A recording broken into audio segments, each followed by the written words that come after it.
આપણા રાજની મારી પાસે સિકરી તલાય અને ત્યાં મારા દુલાના દીકરાને હરખો ગયેલો પણ કોઈ શહેરમાં કોઈ ડોક્ટર ન મળે અને પેલી મારા દાદાએ દુદાએ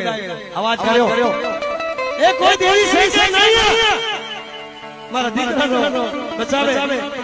એને કુળની દેવી કઈ માનું બાપ અને દીદી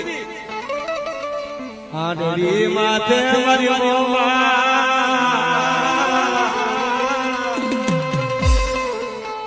કાનો કાનો હમણી જઈએ મને દીદારો મને નો ભાઈ જાવા પડશે એ મારા રાખો છો કુલ હાલો માં